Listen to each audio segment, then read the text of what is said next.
Good morning. വെളുപ്പിന് 3 മണിയാണ് രാവിലെ. എന്തിനാണ് ഈ നട്ടപ്പാതിരൊക്കെ എഴുന്നേറ്റിരിക്കുന്നതെന്ന് ചോദിച്ചാൽ, ഒന്ന് ചേട്ടനെ കൊണ്ട് റെയിൽവേ സ്റ്റേഷനിലാക്കണമായിരുന്നു. അവൻ എല്ലാ സാറ്റർഡേയ്സും വീട്ടിൽ വരും. പിന്നെ മൺഡേ വെളുപ്പിന് 3 മണിയാകുമ്പോൾ പോകും. കാരണം 3:30 ട്രെയിന്. ആലപ്പുഴയാണ് വർക്ക് ചെയ്യുന്നത്. അപ്പോൾ മൺഡേ ഡ്യൂട്ടിക്ക് കയറണം. അപ്പോൾ വെളുപ്പിന് 3 മണിയാകുമ്പോൾ ഞാൻ റെയിൽവേ സ്റ്റേഷനിൽ കൊണ്ടാക്കും. അപ്പോൾ ഇതെല്ലാ വീക്കിലുള്ള പരിപാടിയാണ്. പക്ഷേ ഇന്ന് വേറൊരു പരിപാടിയും കൂടെ ഉണ്ട്. അപ്പോൾ ഞാൻ നേരെ വീട്ടിൽ പോയി ഒന്ന് ഫ്രഷൊക്കെ ആയിട്ട് ഒരു 5 മണിയൊക്കെ ആയപ്പോഴത്തേക്കും വീണ്ടും ഇറങ്ങി കേട്ടോ.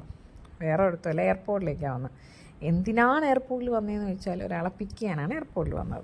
അത് വേറെ ആരുമല്ല, എൻ്റെ കെട്ടിയവൻ. നീണ്ട 4 മാസത്തെ ഇടവേളയ്ക്ക് ശേഷം കെട്ടിയവൻ എത്തിയിട്ടുണ്ട്. അപ്പം ഏട്ടൻ പൊതുവെ ഈ പ്രവാസികളെ സംബന്ധിച്ച് പൊതുവെ 4 മാസം എന്ന് പറയുന്നത് നീണ്ട ഇടവേളയൊന്നും അല്ല. പക്ഷേ ഏട്ടനെ സംബന്ധിച്ച് അതൊരു നീണ്ട ഇടവേളയാണ്. കാരണം 28 ഡേയ്സ് കുടുംബം വന്നുകൊണ്ടിരുന്നത്. പക്ഷേ ഇപ്പോൾ കിട്ടിയ ജോബ് എന്ന് പറയുന്നത് അങ്ങനെ വരാൻ പറ്റുന്നതല്ല. അപ്പോൾ ഇപ്പോൾ ഒരു 10 ദിവസത്തേക്കാട്ടോ വന്നേക്കുന്നത്. അപ്പോൾ അതിൻ്റെ ത്രില്ലിലാണ് നൈനും നിഹയും. അപ്പോൾ അത് കഴിഞ്ഞ് ഞങ്ങളിത് ബ്രേക്ക്ഫാസ്റ്റൊക്കെ കഴിച്ച്, പുട്ടും കടലയായിരുന്നു ഇന്നത്തെ സ്പെഷ്യൽ. ഉച്ചത്തെ പരിപാടിയൊക്കെ നേരത്തെ തീർത്തു. ചോറൊക്കെ വടിച്ചു വെച്ചു.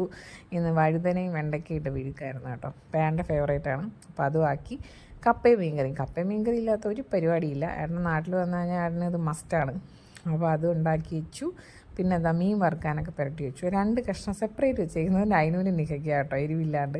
അത് കഴിഞ്ഞ് അപ്പോഴേ കിച്ചണൊക്കെ ക്ലീൻ ചെയ്തിട്ടിട്ട് പിന്നെ ഞങ്ങൾ പുറത്തോട്ടിറങ്ങിയെന്ന് പറഞ്ഞാൽ ഫസ്റ്റ് ഹോസ്പിറ്റലിൽ പോകണമായിരുന്നു. കാരണം ഏട്ടൻ നാട്ടിൽ വന്നതിൻ്റെ മെയിൻ ഉദ്ദേശം എന്ന് പറഞ്ഞാൽ ജസ്റ്റ് ഒന്ന് ട്രീറ്റ്മെൻറ്റും കൂടെ വേണമായിരുന്നു. കാരണം നടു ചെറുതായിട്ടൊന്ന് ഉളിക്കുകയായിരുന്നേ ഒരു 10 ഡേയ്സ് ബിഫോർ. അപ്പോൾ അതിൻ്റെ ഒരു പെയിൻ ഉണ്ട് ഇപ്പോഴും. അപ്പോൾ മെഡിക്കൽ ലീവായിട്ടാണ് വന്നേക്കുന്നത് 10 ദിവസം. അപ്പോൾ അതിൻ്റെ ട്രീറ്റ്മെൻറ്റ് 10 ഡേയ്സ് എടുക്കണം. അപ്പോൾ അതൊക്കെ കഴിഞ്ഞ് ഞങ്ങൾ ഹോസ്പിറ്റലിലൊന്ന് പോയി ഡോക്ടറിനെ കണ്ടു, ട്രീറ്റ്മെൻറ്റ് ചെയ്തു. 10 ദിവസം ചെയ്യണം. അത് കഴിഞ്ഞ് ഞങ്ങൾ നേരെ ചാല മാർക്കറ്റിൽ വന്ന് ചെറിയ ചെറിയ ഷോപ്പിങ്ങൊക്കെ നടത്തി. ഇതേ ഒരു ചട്ടിയൊക്കെ മേടിച്ചു. പിന്നെ ഒരു ഭരണി മേടിച്ചു കേട്ടോ. ഭരണി ഒരെണ്ണം ഉണ്ടായിരുന്നു, അത് നിഹമോള് തല്ലി പൊട്ടിച്ചു. അവളെ കയ്യിൽ നിന്ന് വീണ് പൊട്ടിപ്പോയി. അപ്പോൾ അതുകൊണ്ട് അമ്മയ്ക്കൊരു ഭരണിയും കൂടെ മേടിച്ചു കൊടുത്തു. അപ്പോൾ അതൊക്കെ കഴിഞ്ഞ് എന്താ പറയുക, ഈവനിങ് ആയപ്പോൾ നമ്മളൊരു ചായയും കടിയൊക്കെ കഴിച്ച് നേരെ വീട്ടിൽ പോയി. ഇപ്പോൾ ഇന്നത്തെ വിശേഷം ഇത്രയേ ഉള്ളൂ. Tata, bye, see U.